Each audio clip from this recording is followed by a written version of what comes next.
Welcome back to Square State Sandlot. You got Bill here and then myself, Kyle. John's not able to join us today. Got a few things to talk about, mostly baseball and football related. There's a couple other things in there, but and I guess actually I take that back. My very first thing I'm going to cover is hockey related. It's the only thing I'm going to talk about, but just had to give him a nod. Mike Lange is retiring. He has basically been the voice of the Pittsburgh Penguins for like 46 years. So it's gonna be weird. Not having him obviously part of those games. Although with that being said, this last season he was out of the booth pretty regularly. Only made it for a couple games. He's still going to be involved with some of the events and some of the other radio things, but he will not be a staple in the booth anymore. So with that being said, happy retirement. I wish him the best, but it'll be weird not hearing his voice at, watching games. So 46 years, that's pretty impressive. Yeah, I mean, he's been with us through all of our highs. So yeah, it's almost like Vince Scully with the Dodgers. Big time, yeah. Pretty good. And I just wanted That's to all point I have out, for hockey. But right above my left shoulder here is the infamous sign that I've been trying to feature in this podcast. So it's a lovely gift from my wife, and I hope you all appreciate that. It is a beautiful sign, beautiful. But without further ado, just some things that I wanted to talk about. We have some exciting news for the Warriors. They brought back Andre Iguodala, and he's actually coming back on a veteran minimum deal. So he obviously wanted to come back because he wanted to be there. Making a vet minimum deal, living in the Bay, not going to go a very long way. So obviously he wanted to be back, and he's not the same player he was when he left the Warriors. But I think he could still play some significant minutes off the bench and be a real mentor for some of the younger guys we're trying to bring up. So excited about that. There's still people trying to bring up the Ben Simmons to Golden State rumors like daily. I don't think that's happened. I think that ship has sailed. I know he's not. I think it makes sense. Yeah, like John and I had talked about before, it doesn't make sense for their scheme or what they like to do. So in terms of that trade happening, I would be shocked if it does, especially with Philadelphia basically being on a different plane in what they're looking for in return. So it just doesn't make sense for them. Excited to see if they can bring on any other vets to help compete with this roster. Clay, he looks like he's going to be back. I don't know if he'll be back right at the beginning, but he did start running and start doing some rehab stuff in terms of his legs. So that's all positive signs. And I don't want to say that he's ahead of schedule because Steve Kerr definitely didn't want to throw that on him. But by the sounds of it, it sounds like he's probably just a little bit ahead of schedule in his return. So hoping he doesn't rush back and gets up to 100% before he makes a comeback and has a positive effect on the season. Other NBA news, Dennis Schroeder. He turned down a rumored 4-year, $84 million deal as an extension with the Lakers going into this offseason. And he expected he would have a pretty robust market. Turns out he was offered 0 starting jobs and had to settle for a 1-year, $5.9 million mid-level exemption just to have an offer. And it sounds like he's probably going to be coming off the bench. So that's this seems to be happening more and more often. Yeah. I don't know if it's just me, but it just seems like I've seen more of this in the last few years. Victor Oladipo did the same thing. There's a handful of players that I don't know.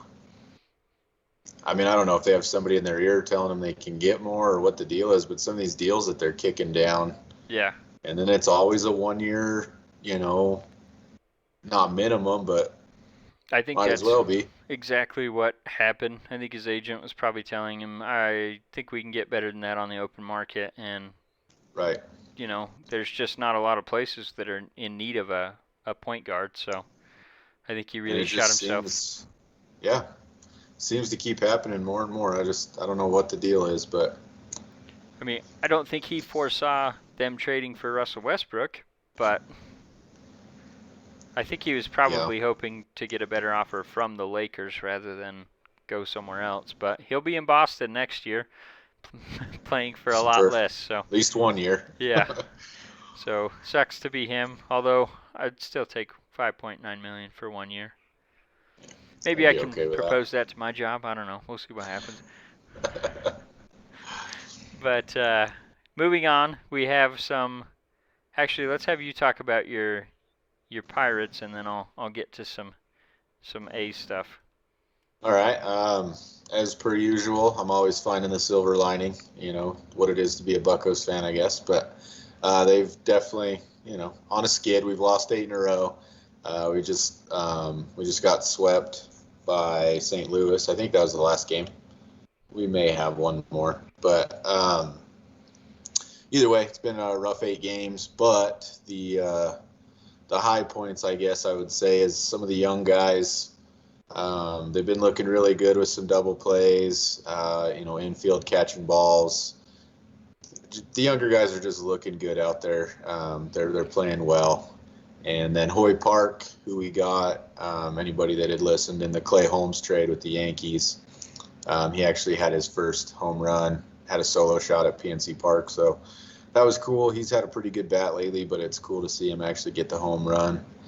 And then obviously, I'm high on Moran.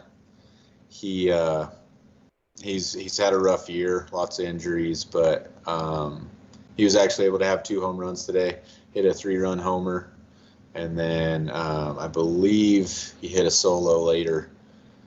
And then Brian Reynolds was able to hit a 2-run homer late. We still lost the game today, but I mean, it was nice. It was nice to see him get going again. So, more of the same. They're struggling a bit, but we're also, seeing how these younger guys are going to perform. So, all in all, I'm looking at it as a positive week.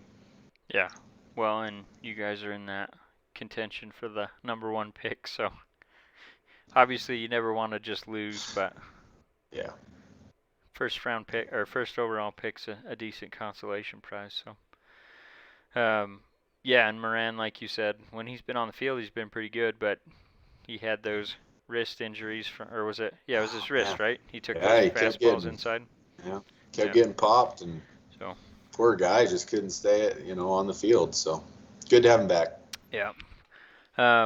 A's, they've got a lot going on right now.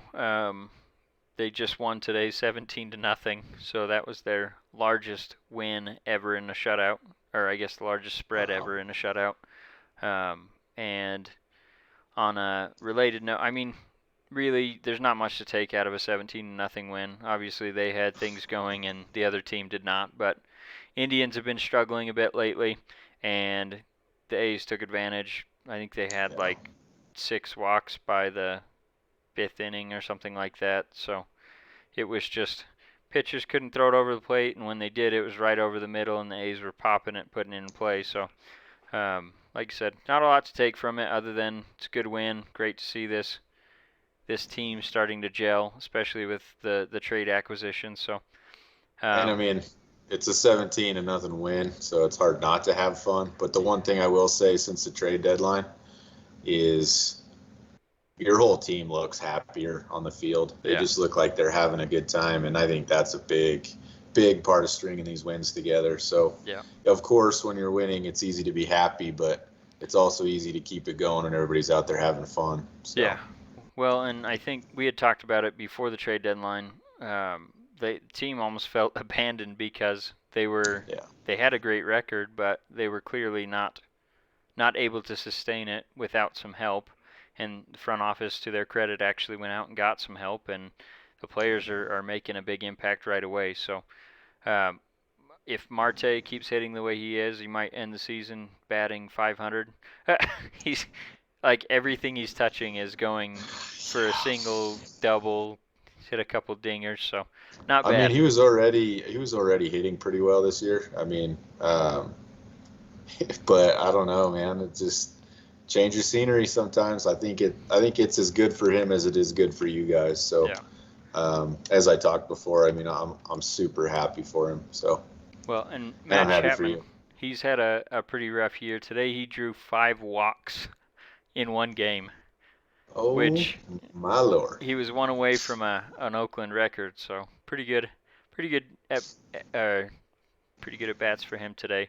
In that's a related news, confidence builder. I mean, a huge confidence builder too. yeah, because I I mean, mean, that's crazy. anytime he's been putting the ball in play or swinging, it seems like he's missing. It's been a really rough year for him. Obviously, he's always good on defense, but at the plate, he's been just struggling. So definitely good to see him have that plate discipline and able to draw 5 walks in a game. That's impressive. Hopefully, it can at least get him on track for this stretch run. So, and then they did.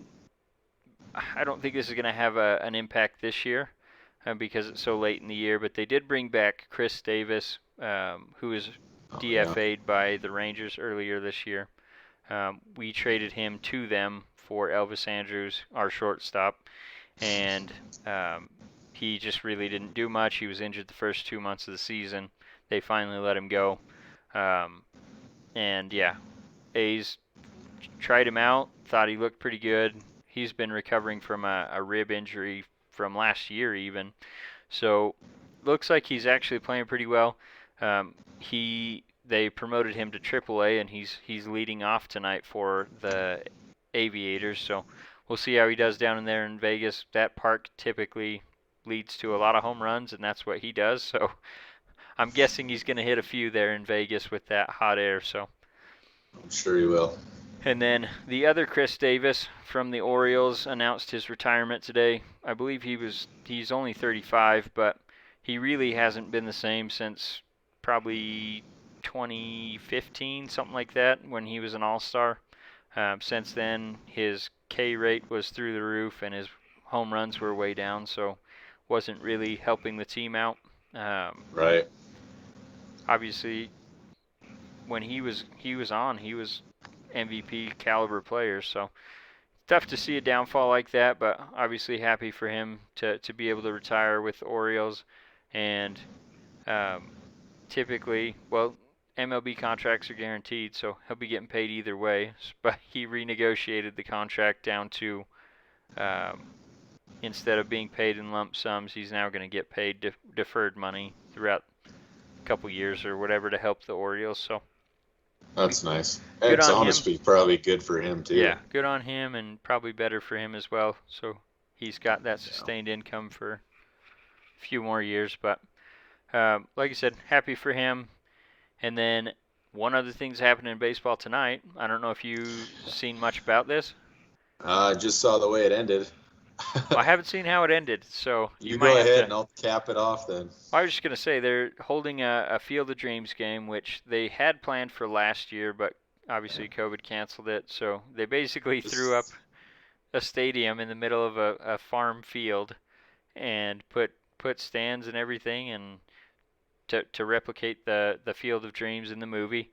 Awesome. It's got I the absolutely love it. cornfields out in right and left field and just a really cool nod of the hat. They had Kevin Costner on to throw the first pitch. And I had watched through probably the 6th inning, and I think the last thing I saw was I think Judge hit his 2nd home run for the night. I think so. So Yeah, he's having a good night. anyway, let's have you give us a little recap of what happened. I guess the big things I would have to say, just some kind of funny things. Abreu actually hit the official first Major League Baseball home run in the state of Iowa. Boom. So that's a fun stat. But yeah, like you said, Judge kind of went off and Yankees went up. And actually, they're in the 9th. Yankees were up. White Sox gave up the lead.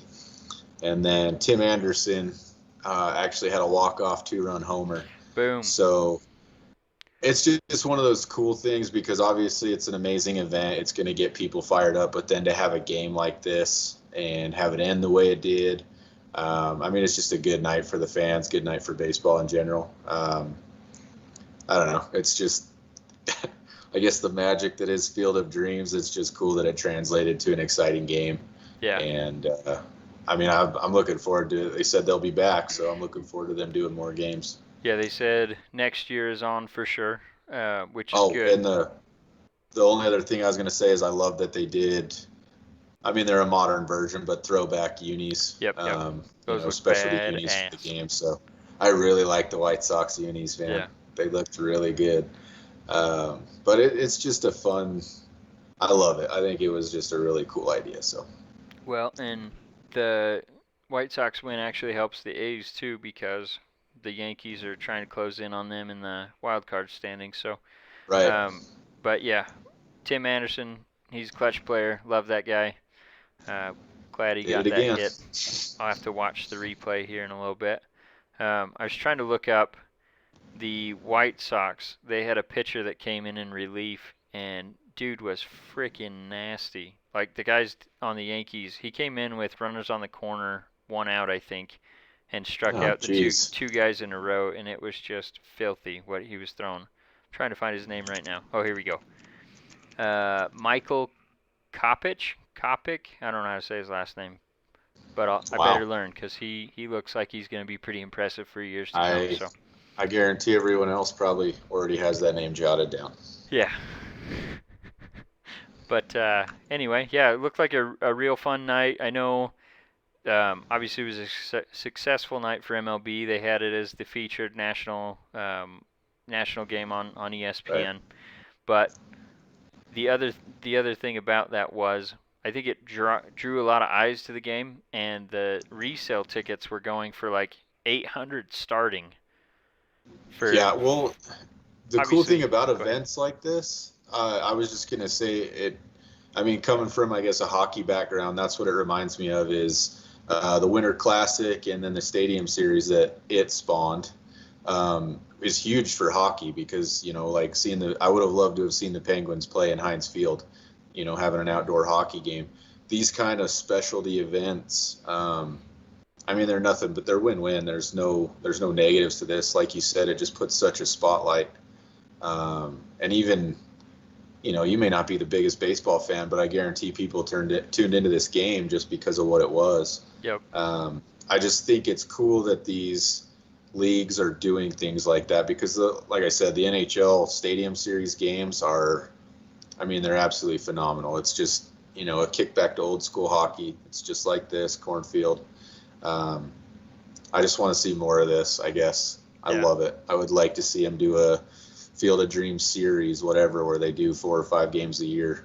I think you can't go wrong. I mean, you could sell those unis to fans and make a killing by itself. So, well, I think the only downside to this game was for the White Sox and the Yankees, they had an off day right before it and then an off day right after it. So, kind of, it's unique to have a 1-game series in the middle of the season, and wasting 2 off days basically back to back is not ideal for them. But, well, and if you're playing hot, then you can cool off. I guess if you're having a bad run, maybe it's a well-needed break. I hope it cools the Yankees off. But yeah, sure. we have the White Sox next, so we'll face, or I guess not next. We face the Rangers and then the White Sox, so we'll see them this upcoming Monday, I believe. So it'll be a good series. Yeah, it should be a good litmus test for us to see where we're at. Obviously, we look like we've improved quite a bit since the trade deadline, but we haven't really been playing the best competition. So White Sox are one of the top teams. Yeah.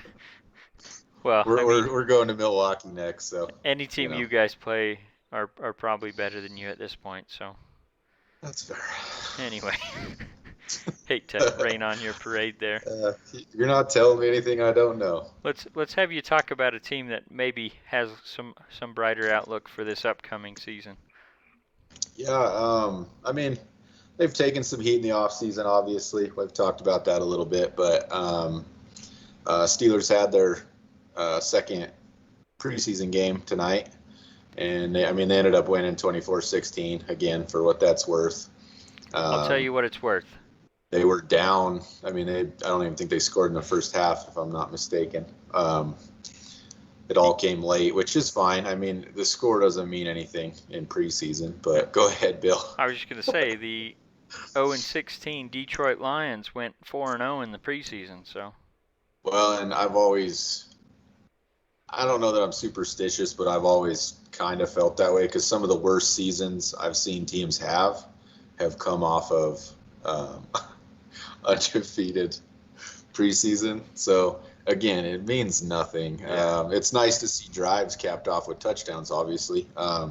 Haskins had a really nice drive. I think it was like 9-play, 76 yards, something like that. But it was really well done. Even Rudolph, I got to admit, he had a pretty good – he went 7 for 8. Yeah. I'm not saying he was phenomenal, but it was all right. And Najee Harris he was 2 rushes for 10 yards. Obviously not a big sampling, but I love what I see out of him. I'll take it, right? Can't beat that. My boy Pat Freiermuth had 1 pass, I think 1 catch by the end of it. Again, it's like a 6-yard pass. These are super small samplings. But either way, it's good to see him on the field.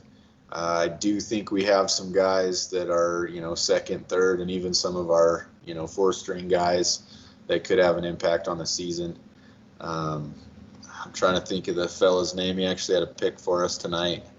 And, of course, I'm going to blank on it. But, it's just the biggest thing is not to get caught up in scores and things like that. But the preseason has been – I think the extra Hall of Fame game and everything is going to be really good for the Steelers, especially even just if it's a little bit extra time for the O-line to gel. Yeah. Who has – they've played pretty well for the small sampling, again, that they have. I don't know. I like what I'm seeing out of a lot of them. Kevin Dodson was one guy that had taken some heat in the offseason for supposedly being out of shape and just kind of a tie in there. But Tomlin was asked about it, and he basically said he's not a starter yet. He hasn't earned a starting spot. And the reason I bring it up is obviously, we have our big guys, both offensive and defense side of the ball. We're looking for big things from him. And his response to Mike Tomlin is what I really liked, what I really like about him, is he said, coach is right. I haven't earned that spot yet. I have to do better. But, there's so many young guys that, their coach might say something like that maybe, I don't want to say harsh because I don't think Tomlin was wrong, but direct. And some of your younger guys don't react very well to it, or they get moody. They may not say anything, but I just thought his response was perfect. So I'm really hoping that he can step in. Because we need big things from those guys. So yeah, I don't know. It's just I'm finding, like I said, I'm always going to be that glass half full kind of guy. But so far, I'm seeing some good things in the samplings. And with that being said, we also had an acquisition. We had a trade. We picked up Joe Shobert from the Jaguars. I don't know that he's a household name, but he led the Jags with 141 tackles last year, I believe. So I'm pretty excited about him, actually, because we have Bush in the middle, Devin Bush, and Spillane is next to him, who's flashed and had good moments, but I don't know that the consistency is there. I'm pretty sure that Schobert's going to come in and bump Spillane, and then he can be our kind of utility backer, come in when we need him. But I think it's a positive. It kind of shores up one of the few spots on our defense that I would say were, I don't want to say a worry, but questionable. So I'm really hoping he has a big impact. So, but that's basically all I got for the Steelers right now. It's preseason. I can take it for what it's worth. Some of those little fellers that we follow on Twitter were saying that Haskins looked pretty good. I didn't watch the game, but they were saying he should be the number 2 behind Big Ben based on this outing.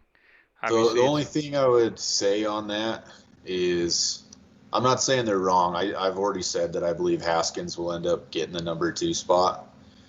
But I will say that Haskins is playing that next string of defenders. Yeah. Mason Rudolph's having, it's their preseason starters. Obviously, it's just like us. They're not having all their big dogs out there on defense, but they're still running against the number 1 unit for that game. So I think it's still apples to oranges, right? And that's my big thing is I would like to see the next game that they have Haskins start, but I don't know that happens. We'll see. I still think a lot of Mason Rudolph, they're tied into him because of when he was taken and what kind of a deal he's got. I think they're going to kick the tires till the tires fall off, which, whatever. Maybe he's a late bloomer. I don't think so. I think Haskins is going to be the one that ends up getting that second spot. And honestly, I even really like Dobbs as a number 3. He did throw a pick tonight, had a little bit of a rough night, but I don't know. I understand why people would say that because you look at the game and yeah, sure, Haskins had a better game, capped off his drive with a touchdown. He definitely looked better, but you got to take that stuff into consideration. So for sure, see what happens. Yeah, well, the Raiders, not much going on out there. Obviously, we haven't played 2 preseason games yet, but we haven't even played 1. And Carr, so last second, Gruden gave them the day off yesterday. So all they really had was they had a few, like their workouts and stuff in the early morning. And then they had their press conferences, and then he cut them loose the rest of the day. So they still had Carr in his press conference. And when he was pressed about turning 30 and how he's feeling and things like that, he said, I'm feeling so good I could play another 15 years. So Raiders fans are pretty split on Derek Carr. So that'll piss off half the fan base, and the other half will be very excited by that news. But obviously, many things can happen between now and then. And if Aaron Rodgers comes a calling next season, he might not be with the Raiders for the rest of those 15. The only thing I would say to the fans that are not high on Carr is you guys have been a lot worse off. That's all I'm going to say. Yeah. So and you got to take the good when it's there, I definitely appreciate what he's done. He's been the only stable piece on our team since, I don't know, I can't even remember when. But Rich Gannon. Well, and Rich Gannon wasn't even. He was. And even he was short term. Yeah, he was a flash in the pan. I guess that was the last big success. I guess. But yeah, he was our last good quarterback for sure. But at the same time, like I respect what he's done. But at the same time, if Aaron Rodgers becomes available next offseason, I'd be all for it. Aaron Rodgers is Aaron Rodgers. It is what it is. But outside of that, not really a ton going on. Some things of concern. Darren Waller hasn't practiced since last Monday. They're not saying it's an injury, not saying it's rest. They're not saying anything on it. So not sure what's going on with that. He has been seen working out, so I don't think it's anything. If it is an injury, I don't think it's anything too serious if he's still working out through it. I wonder if it's disciplinary or something. I don't think so. I think, if anything, they're probably resting him because Gruden's been quite clear that he doesn't think the preseason is useful or necessary for star players or even players that are locks for the roster, which kind of depresses me because I'm going to a game in 2 days and I'll probably not see any of the guys that I actually am excited to go see. Or if you do, it'll be a very short window. Yeah. Well, and our backup quarterback is Marcus Mariota. Obviously, he's been rumored to be getting traded to 17 different teams. But he also missed practice with an undisclosed injury. They might have said something since then, but haven't really been on Twitter other than I saw that initial that he was injured. So it sounds like I'll get to see Nate Peterman and pretty much just Nate Peterman in the preseason game. If I see Carr, it's going to be for one series, maybe two, and then that's about it. So outside of that, all the guys on the defense really sound like they're gonna surprise some people. Coming from the beat writers, coming from players on that defense, coming from the coaches, they're all just excited about the strides that this defense has made. And obviously, when you're, one of the worst 5 defenses in the league, it's hard to not make some improvements on that. But yeah. I'm cautiously optimistic that they're gonna surprise some people. And even if they're a middle of the road defense, when we had a top 10 offense, that leads to winning. So that's what I'm hoping for. And obviously we beat the Chiefs once, and some could argue we should have beat them a second time. I wouldn't go that far, but we very easily could have beat them that second game. So yeah. Obviously that's the competition in the AFC West, and then we have Herbert and the Chargers that look like they're improved. Denver's defense, still one of the top defenses, but I don't believe in that offense at all. So I don't know that they do.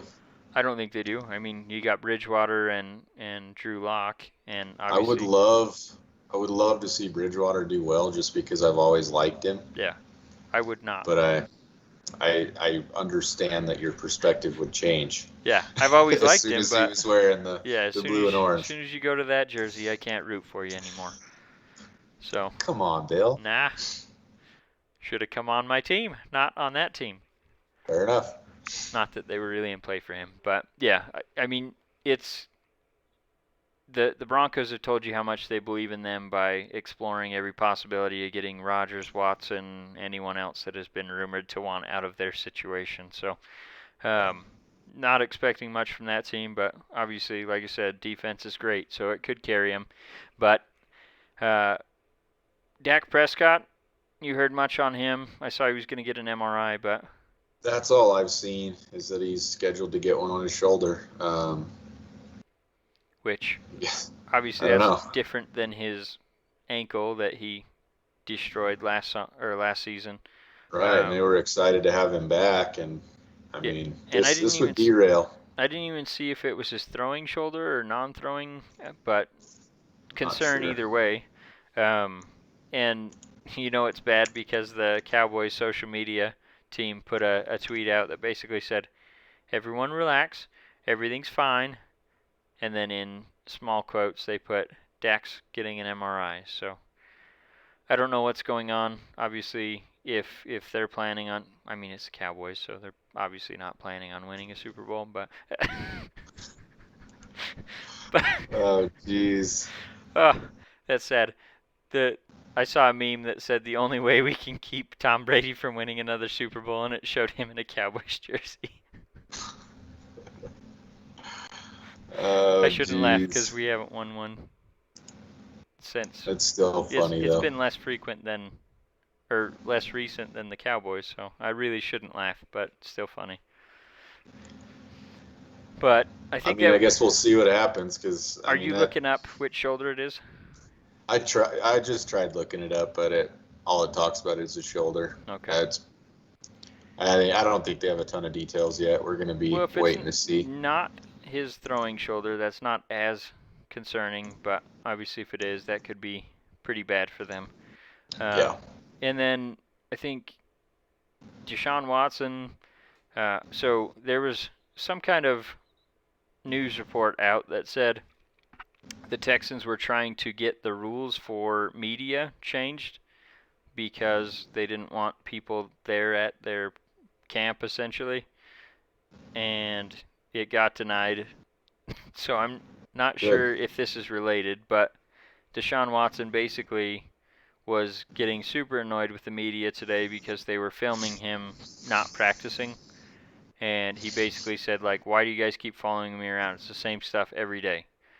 Like, just super annoyed. So I'm not sure if that was what led to them trying to get the training camp rules changed. Yeah. But I think it probably had something to do with it. And I mean, regardless of whether it's related or not, it's ridiculous for him to be annoyed. Yeah. I mean, obviously his situation was brought on by himself and himself only. Yeah, you made yourself a focal point of NFL media for the off season. So even if what they claimed he did to them is not accurate, he obviously put himself in a situation where 20-something women have come forward and said that he has. So, Right. yeah, I mean, he's obviously going to have cameras in front of his face to see what he's doing.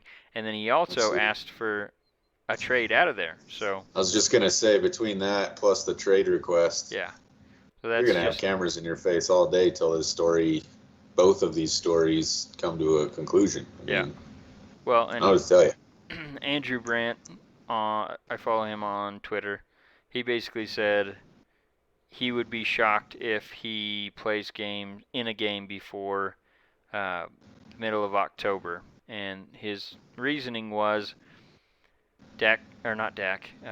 Ezekiel Elliott he lost 2 games in a season for conduct and Right. didn't have criminal charges pressed against him, and same thing with Roethlisberger back in the day.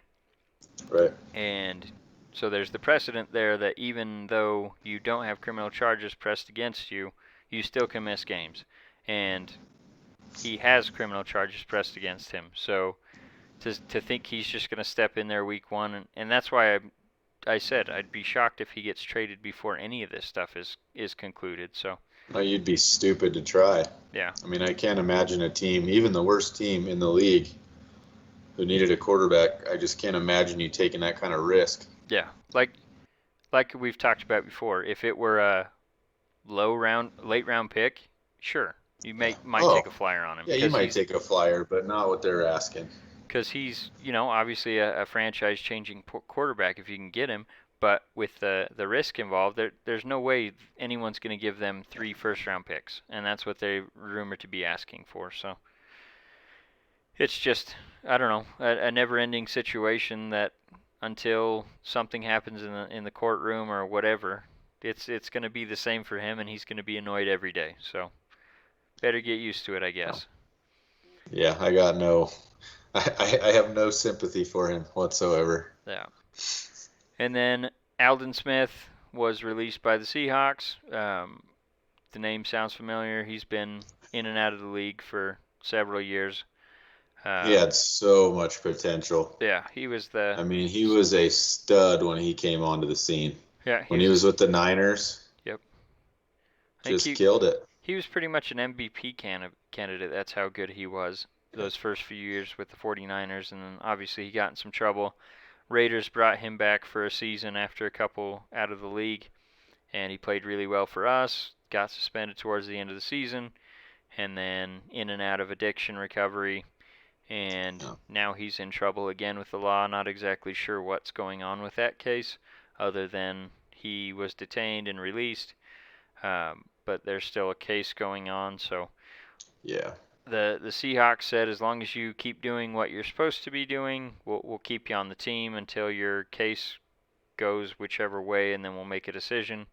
They said that he had broken their trust, and that's what led to the release. So I don't blame him. I don't know, it's just tough because I've seen like videos of him like being just smashed on, I assume alcohol, because that's what he's been struggling with over his career, and that's never a good thing to see. But you see all that talent, and just for whatever reason, everyone has their demons, and Right, and you hope he gets the help he needs. Yeah. But it's terrible to see somebody that had that kind of potential. Because you're right. He was literally just a wrecking crew, one man wrecking crew. That especially that first year he came in. I hate seeing that. He had so much potential. Yeah. And football is obviously secondary right now, but Exactly. it seems like when he's in season and doing the workouts and everything, he can stay on track. But as soon as the off season happens, that's when a lot of his troubles happen. So he's staying out of trouble. Yeah. It seems to give you some of that precedence where you would actually let guys into the locker room and stuff when they're suspended, because it gives them that structure and allows them to stay on track and still get their workouts in and still have that I don't know if you want to call it supervision, but basically accountability where they have to be there. Right. And I mean, that's really all I had to say about that is obviously when he has some structure, he does fine, and when he doesn't, he struggles. So hopefully he can get the help he needs, like you said, and I don't know, at this point it's probably a career for him, but Yeah. hopefully he can If find not, it's something that getting close. keeps him away from the alcohol or whatever it is he's struggling with. So outside of the sports realm, a couple things I have. Oh no, I guess I already said I'm going to the preseason game on Saturday. That's all right. Say it again. That's So exciting. pretty excited from that. Or I'll probably take some videos from there just because a lot of you probably haven't seen Allegiant Stadium unless you've been following the project. So this will be the first game with fans in the stadium. And sounds like we're going to have to get there early because they're doing a ribbon cutting ceremony at like 2:30 p.m. That's awesome. So it's going to be exciting. Obviously, I have no idea what they're doing outside of the ribbon cutting ceremony, so it might be cool. We just opened it. Go sit in your seat for 3.5 hours. I hope not, but we'll see what happens there. I still don't know how to get to the stadium. Obviously, it's right off the side of the freeway, but I heard Right. it's like there's very limited parking and you have to. I don't even know. We'll see what happens. Might get lost in Vegas for a couple hours while I'm trying to get there. But outside of love that, it. the last note I had was Diablo 2 Resurrected. Early access beta starts tomorrow, which is Friday night, so by the time you're listening to this, it's probably same day. But super excited about that. Obviously, I've talked about it, not on this podcast, but when we were across the pond with Bill and John. Been waiting for this for many years, and it's finally coming to fruition. So great to see that. Super pumped. Everyone should get it and play with me. I was going to say, I know what Bill's going to be doing all Friday night. Yeah, I'm going to be MIA, and then hopefully Alexis is willing to drive to Vegas. Yeah, sell her on that one. Yeah. I got to stay up and play video games. Will you drive? Yep. I think she'll probably say good luck, but I love it. Anyway, I think that's all I had. Is there anything else you needed to add?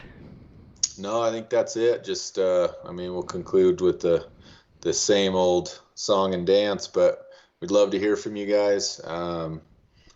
Please send in questions, comments, anything. Again, doesn't have to be sports related. Just send us in some content, and we'd love to dive into it. Yeah, and thanks for all of you that have followed so far. We got Yes, absolutely. great following on Facebook so far. You can get us on Facebook at Square State Sandlot Podcast. Twitter and Instagram, our handles are SSSPod21. And then on YouTube, you can also see these videos. The entire podcast, we just put our pretty mugs on there and put it up on YouTube. So if you guys want to check it out there, it's a great medium to catch us there as well. So as always, thanks for listening. Get your questions in. Hit us up on those socials. And we appreciate your support. Thank you.